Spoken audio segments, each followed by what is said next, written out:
Fungua pamoja nami kitabu cha Mwanzo mlango wa 31.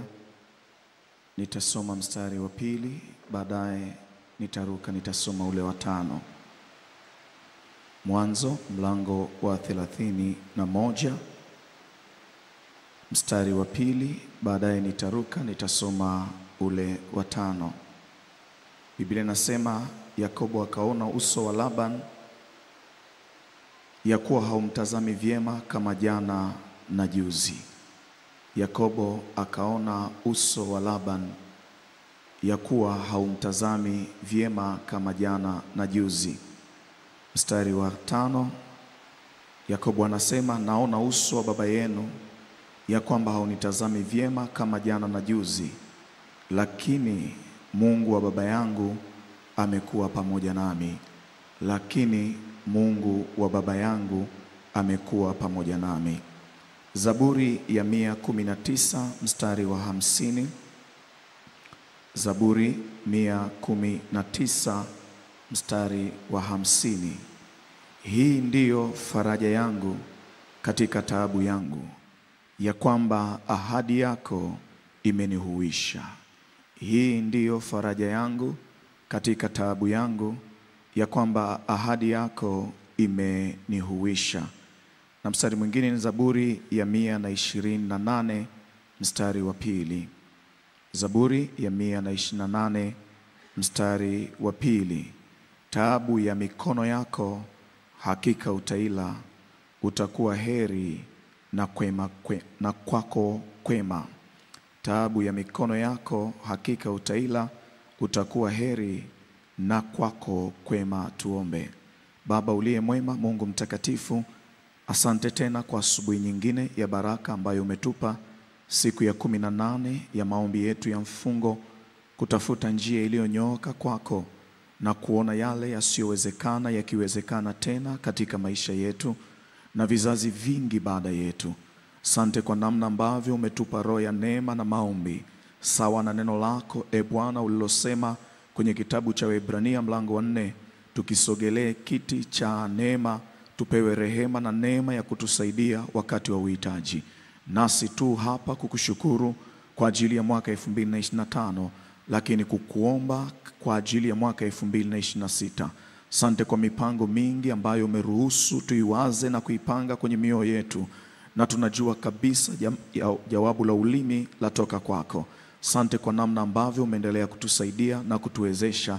Nasi tunakusihi tena useme nasi asubuhi ya leo kwa neno lako, na utusaidie kwenda hatua na viwango vingine katika jina la Yesu.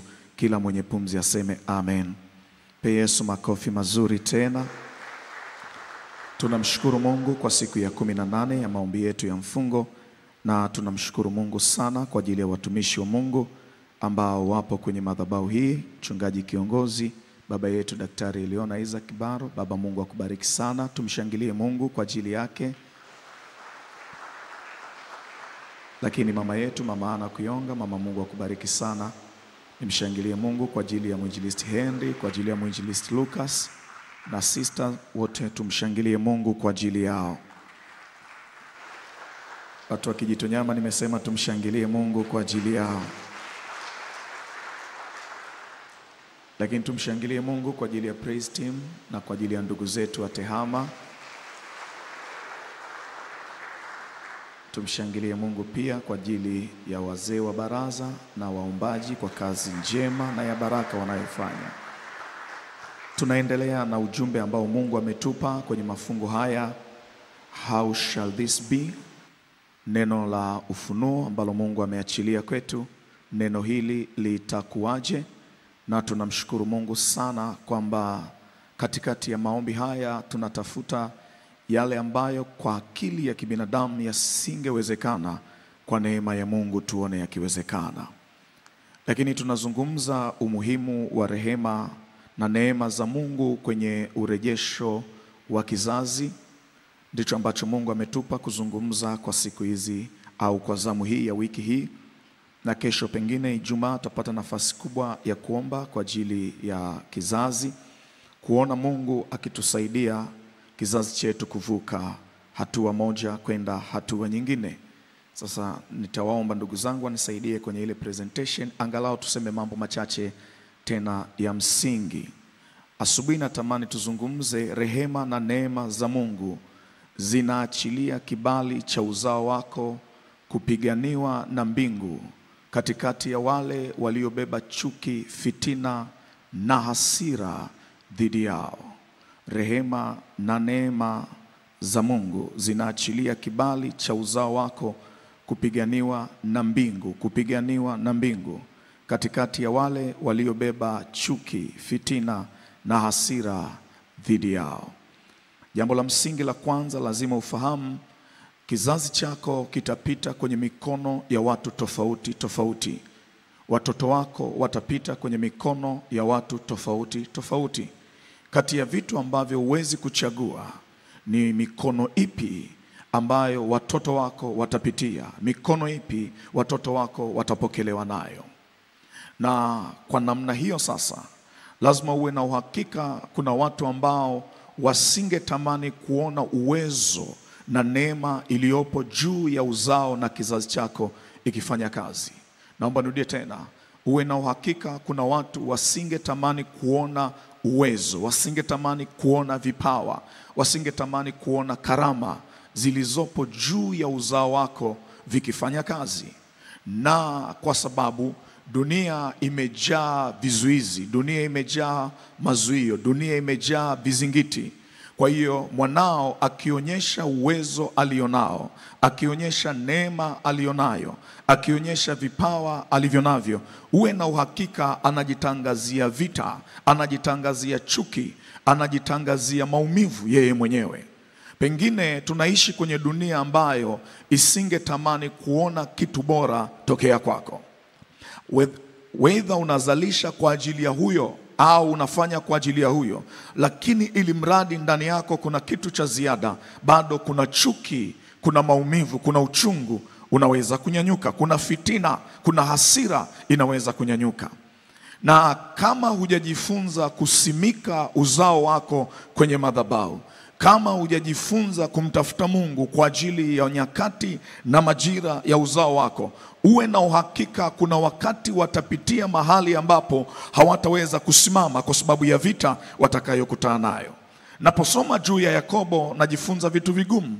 Cha kwanza, alikuwa anafanya kazi kwenye mikono ya mjomba wake, mjomba kabisa, kaka wa dada yake, ambaye Rebeka aliamini ya kwamba Yakobo akiwa kwenye mikono ya Laban yupo kwenye mikono salama, yupo kwenye mikono itakayompa hatua na viwango vingine.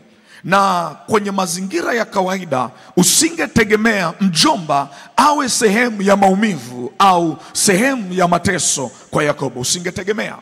Lakini kwa sababu ya miungu na vita ambayo ilikuwepo, maandiko yanasema, Yakobo anasema akaona ya kwamba uso wa Laban, uso uliomtazama wakati anaingia, uso uliompokea wakati anaingia, uso uliomfurahia wakati anaingia, wakati hajaonyesha uwezo wake, wakati hajaonyesha vipawa, wakati hajaonyesha karama, wakati hajaonyesha kitu alichobeba, kuna uso ulikuwa unamtazama, kuna uso ulikuwa unamwangalia, kuna uso ulikuwa unamfurahia. Lakini alipoonyesha karama, alipoonyesha vipawa, alipoonyesha neema alionayo, maandiko yanasema haukumtazama tena vizuri kama jana na juzi. Haukumtazama tena vizuri kama jana na juzi. Kilichosababisha uso ukabadilika ni nini?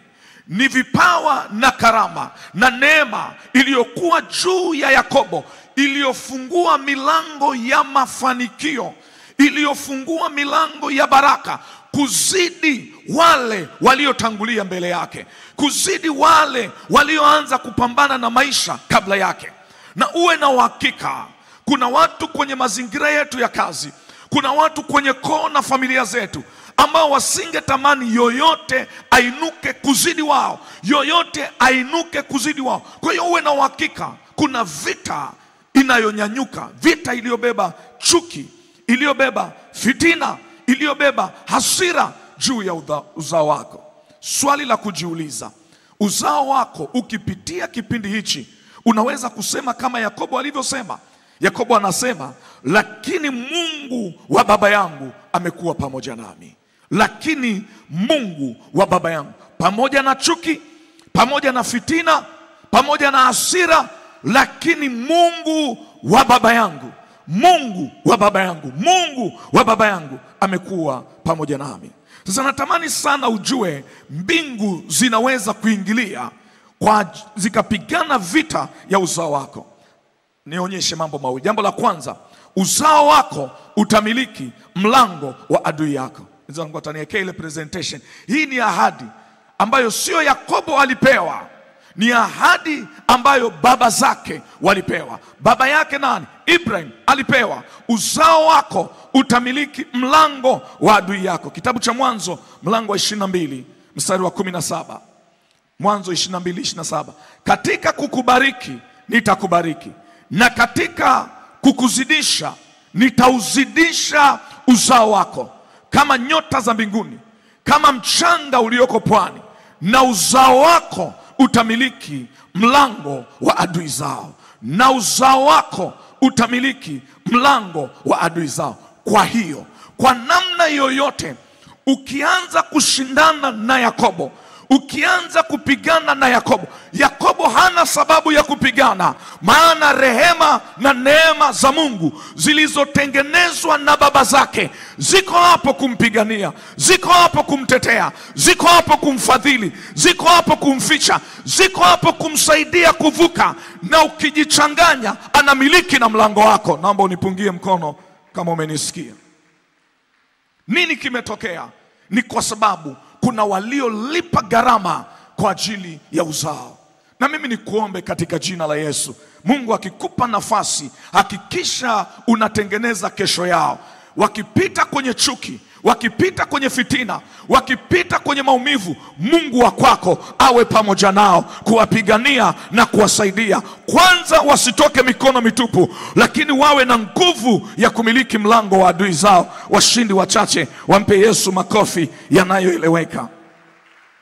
Kwa hiyo uwe na uhakika, uzao uliofichwa madhabahuni kwa maombi na sadaka, haijalishi kuna dhiki, haijalishi kuna chuki, haijalishi kuna fitina, haijalishi kuna hasira ya adui kiasi gani, kumiliki unamiliki, kutawala unatawala, kuongezeka unaongezeka. Sio bidii yao, ni bidii ya baba zao katikati ya maombi na katikati ya sadaka zao. Na tunakuombea katika jina la Yesu kwenye madhabahu hii, Mungu aupe uzao wako kuzidishwa, Mungu aupe uzao wako kuongezeka, Mungu aupe uzao wako kumiliki mlango wa adui zao.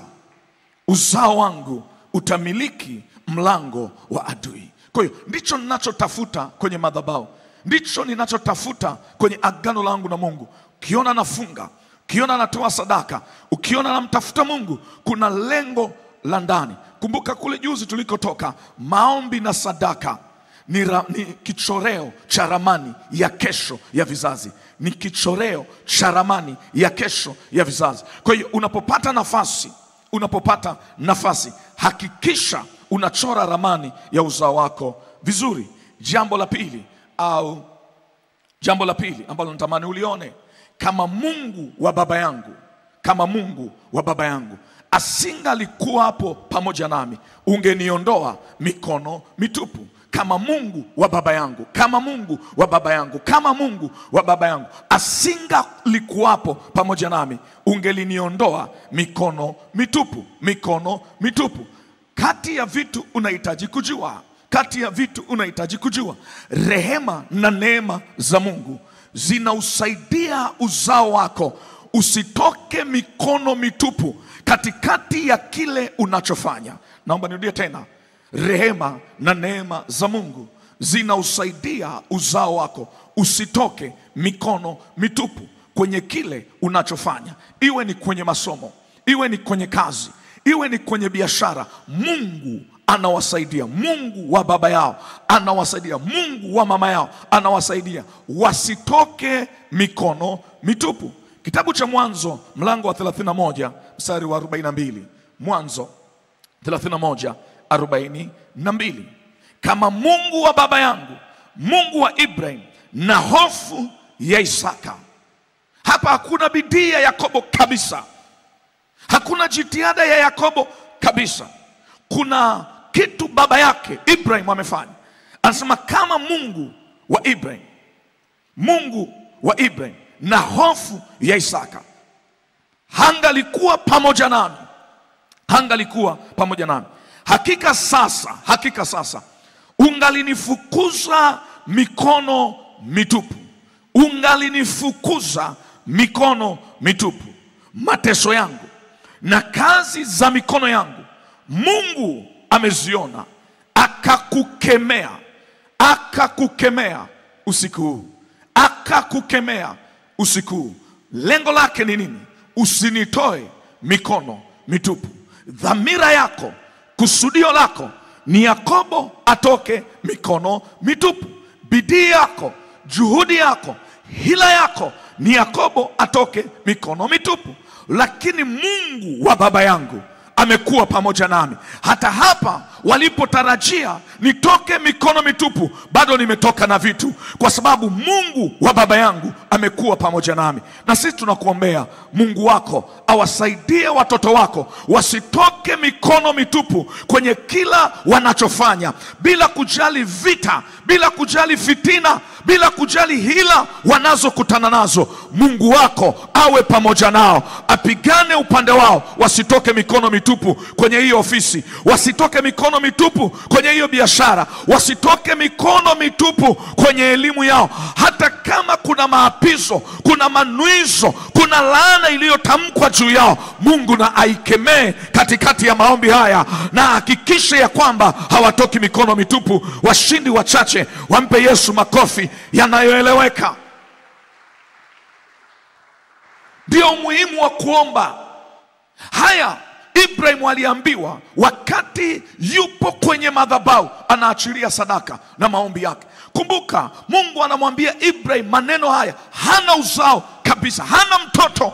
Anamwambia maneno haya, anamwambia uzao wako nitauzidisha, uzao wako nitauongeza, uzao wako utamiliki mlango wa adui. Anaambiwa hana mtoto, hana mtoto, mpaka anauliza, Mungu unaniambiaje ya kwamba nitamiliki mlango? Mungu unaniambiaje ya kwamba uzao wangu utazidishwa, wakati Eliezer huyu Mdameski ndiye atakayemiliki kila ninachotafuta, ndiye atakayemiliki nyumba yangu, ndiye atakayetawala vitu nilivyotafuta. Mungu anasema hapana, Eliezer Mdameski hatamiliki, ila uzao wako uliotoka kwenye viuno vyako ndio utakao miliki. Tunakuombea katika jina la Yesu, wafanyakazi na watendaji wako wasimiliki kile ulichotafuta, uzao wako umiliki katika jina la Yesu.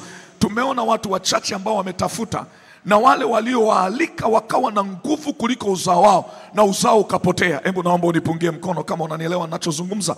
Yani wale waliokuja kufanya kazi, wakafanya kazi, wakatajirika, wakainuka, wakaenda hatua nyingine na viwango vingine, lakini uzao wa huyu mwenye maono, uzao wa huyu mwenye neema, uzao wa huyu mwenye taasisi, mwenye kampuni, uzao wake ukapotelea njiani. Tunakuombea katika jina la Yesu, uzao wako hautapotelea njiani.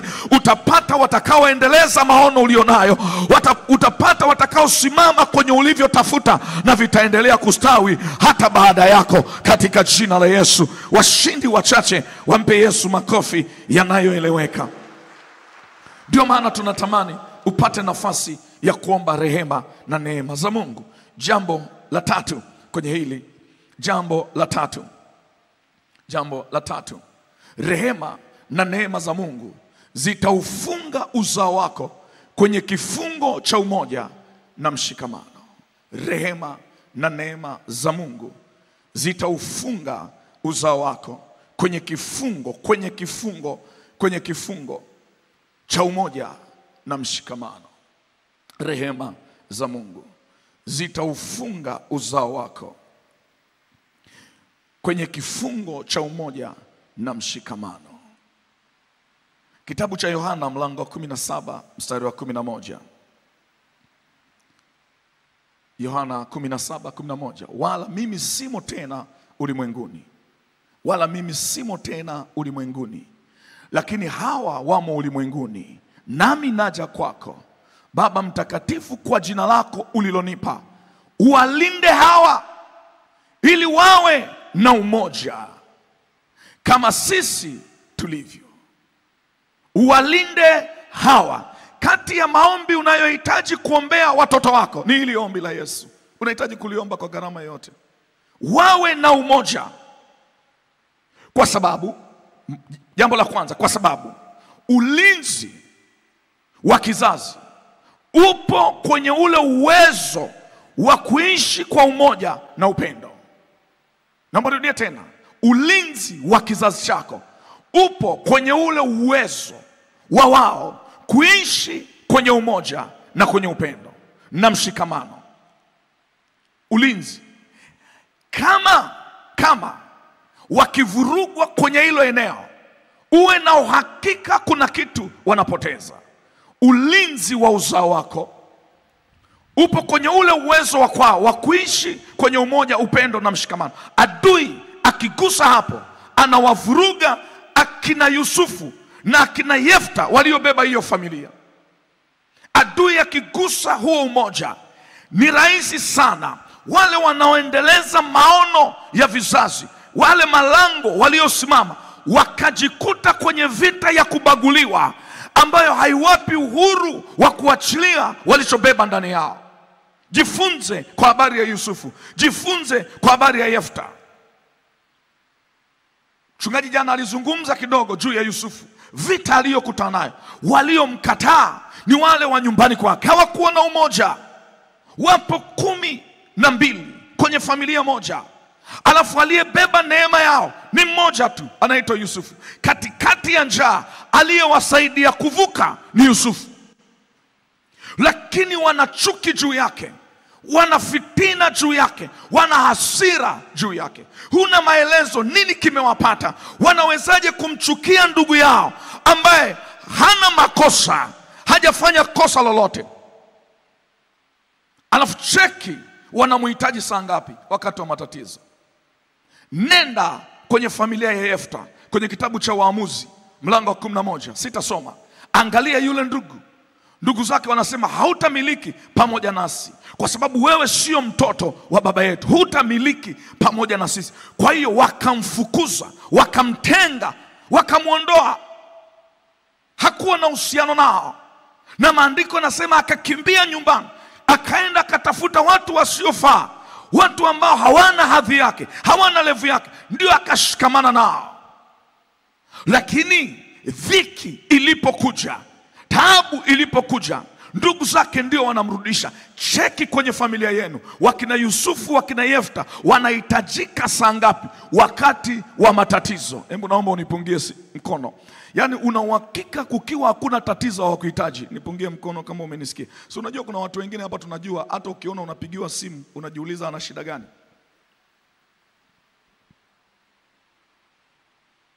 Anaweza akaanza na nakusalimia tu, unaendeleaje, upo salama, watoto wapo salama, lakini unajua mwishoni tupungiana mikono. Unajua kabisa mwishoni kuna kitu anafanyaje, analenga. Na aina hiyo ya maisha ni kwa sababu hiyo familia adui amepiga ule umoja. Na watu hao ambao wanamhitaji Yefta, wanamhitaji Yusufu, ndio wanaotamani afe. Hebu naomba unipungie mkono. Ndio wanaopambana asiinuke, ndio wanaopambana asisogee, ndio wanaopambana asivuke. Nini kimetokea? Kuna namna ambavyo adui amevuruga ule umoja wao. Hawana muda wa kumwombea, hawana muda wa kumtia moyo, hawana muda wa kumpa mkono wa shirika. Hawafurahii hatua yake, ila wanapokea matokeo yake. Hebu tupungiane mikono. Hawafurahii neema alionayo, hawafurahii baraka zinazopita kwenye mikono yake, ila wanataka kuzitumia. Pungiane mikono. Na wala usiwakasirikie, hata wao wenyewe hawajui nini kimetokea. Kwa hiyo tunahitaji rehema na neema za Mungu ziwalete watoto wako. Kati ya vitu unatakiwa kuomba kwa Mungu wako, vita ya chuki na hasira iliyotokea kwenye familia yako, iliyokuvuruga wewe, isiingie kwenye uzao wako, isiingie katikati ya watoto wako. Waombee kama Yesu alivyoomba, wawe na umoja, wawe na umoja kama mimi na wewe tulivyo na umoja huko mbinguni. Waombee, washikamane, weidha wana kitu au hawana kitu, weidha wana vitu au hawana vitu, aidha njia zimefunguka au hazijafunguka, lakini wapewe moyo wa kushikamana, wapewe moyo wa kupendana, wapewe moyo wa kusaidiana. Waombee, waombee.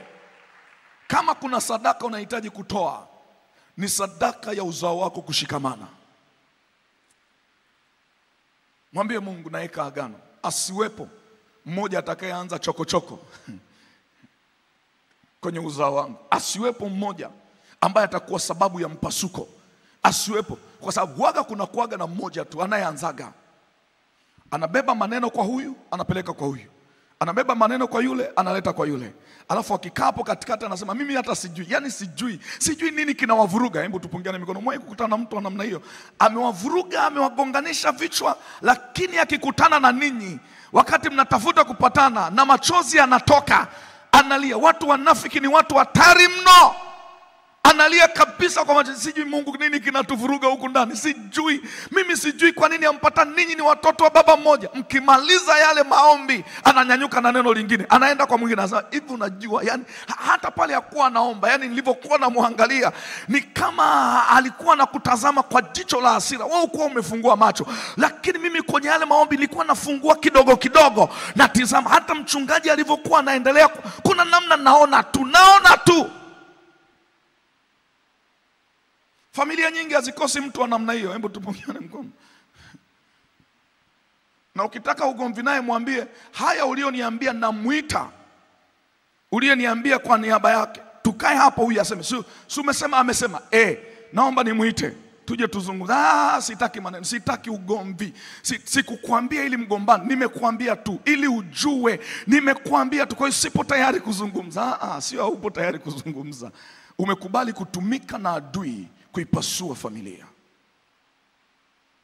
Kwa hiyo Mungu atupe neema. Unapoomba, hakikisha moja ya agenda yako ni Mungu aufunge umoja wako, aufunge uzao wako kwenye kifungo cha umoja.